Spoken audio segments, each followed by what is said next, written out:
आप judicial inquiry क्यों नहीं बनाती इसके ऊपर, ताकि पता चल जाए ना, हकायक का पता चल जाए कि ये जो डाका डाला गया है। आप ऐलान करें ना, ऐलान करें, पता चल जाएगा। जो भी रिस्पॉन्सिबल है उसके खिलाफ कानून के मुताबिक सजा देनी चाहिए, क्योंकि जिसने स्कैंडल किया है वो काबिल गिरफ्त है। हुसैन तारिक साहब सप्लीमेंट्री जी, उनका सवाल ले लीजिए, इकट्ठा जवाब दे दिए। मिनिस्टर साहब का माइक खोले।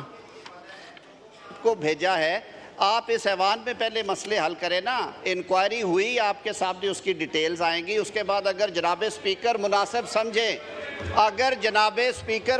समझे तो आप पार्लियामेंट्री कमेटी बनाइएगा। आप अपने आप को अगर खुद हम बेतौकीर करेंगे और हर चीज़ में अपनी दाढ़ी किसी के हाथ में दे के कहेंगे कि जी वो कर दे, उनका वो काम नहीं है। आइन ने ये काम आपको सौंपा है, हुकूमत को, एग्जेक्टिव को सौंपा है, पार्लियामान को सौंपा है। अपने इख्तियार की कदर कीजिए। कमेटी बनानी है पार्लियामान की बनाए। जी हुसैन तारिक साहब सप्लीमेंट्री। हुसैन तारिक साहब का माइक खोलें। जी हुसैन तारिक साहब आप अपनी सीट पे नहीं है। इनकी कौन सी सीट? हुसैन तारिक साहब। स्पीकर साहब बनाएंगे जी, आ जाते हैं। वजीर मौसूफ आपसे इंक्वायरी शेयर कर लेंगे। जी हुसैन तारिक सर, ये शाहिदा रहमानी की सीट है। हुसैन तारिक साहब। बिस्मिल्लाहिर्रहमानिर्रहीम। बहुत बहुत शुक्रिया स्पीकर साहब, आपने एक बार फिर मुझे बात करने की मोहलत दी, मौका दिया।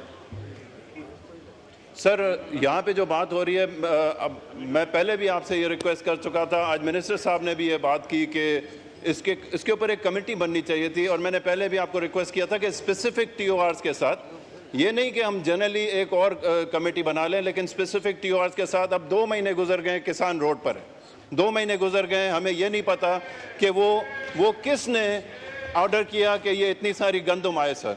और वो भी उस टाइम पे गंदम आए जब हमारे किसान की गंदम उस वक्त प्रोसेस सोइंग हो गई थी। अब यील्ड उसका मतलब वो अब हमारा आ गया था, हम उसको हार्वेस्ट कर रहे थे।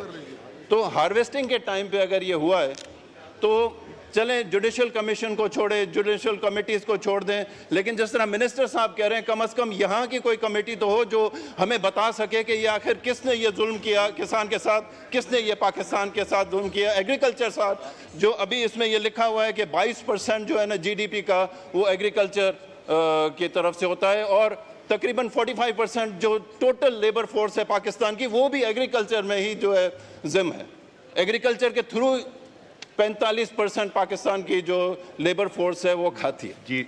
ये हमारा फूड सिक्योरिटी है, पहले हमारा अपना पेट है सर, बाकी सब चीज चल जाएगी। सवाल हम अगर बाद में जाके ये अगर आज हम कर रहे हैं, this would have long lasting effect sir, क्योंकि अगले 2 साल 3 साल तक हो सकता है अब किसान गंदम लगाए ना, क्योंकि इस बार इतना नुकसान हुआ है कि यकीन करें कि जो उसने कर्जा उठाया था ना स्पीकर साहब, वो कर्जे के भी पैसे अभी वो ये इस रेट पे बेच के वो अपना कर्जा नहीं उतार सकता।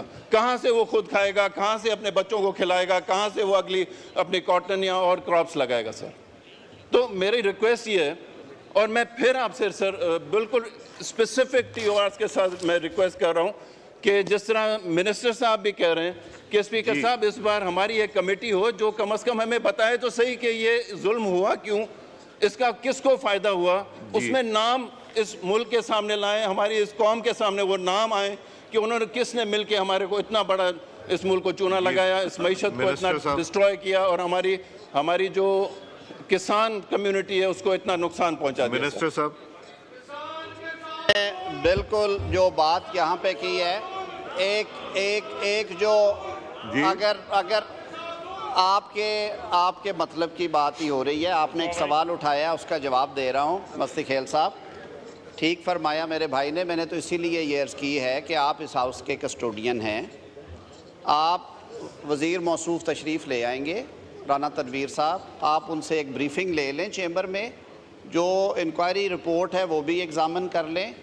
आप ज़रूरत महसूस करें तो आप आयल के दोनों तरफ हमारे बड़े काबिल दोस्त बैठे हैं, आप उनसे शेयर कीजिएगा। उसके बाद अगर ज़रूरत है तो मैं कहता हूँ कि अगर फिर भी आप समझे तो कमेटी, इस मुअज़्ज़ज़ ऐवान के अरकान की कमेटी मेरे लिए बतौर पार्लिमानी रुकन के ज़्यादा मोतबर है कि इसकी बजाय कि कोई सेशन जज साहब या कोई हाई कोर्ट के रिटायर्ड जज या हाज़र सर्विस उसको इंक्वायर करें, हमें एक दूसरे पे एतमाद होना चाहिए और हम रिस्पॉन्सिबल लोग हैं।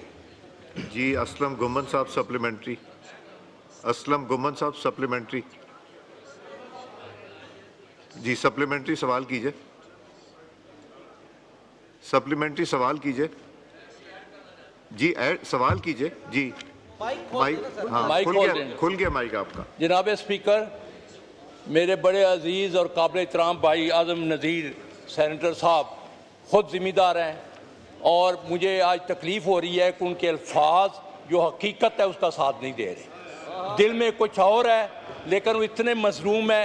इस आवाम की इतनी बेतुकरी मैंने कम से कम नहीं देखी कि मैंने पिछले सेशन में उठाया था पॉइंट कि जिन्होंने गंदम इंपोर्ट की उनके खिलाफ क्यों नहीं इंक्वायरी कराई जा रही, जबकि वाफर हमारी फसल हो रही थी और बाहर से पिछली निगरान हुकूमत ने इंपोर्ट की और उस हुकूमत में उसको जारी रखा।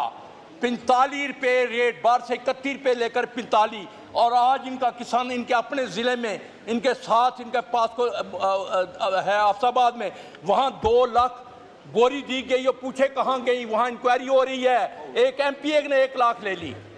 ये मुल्क है।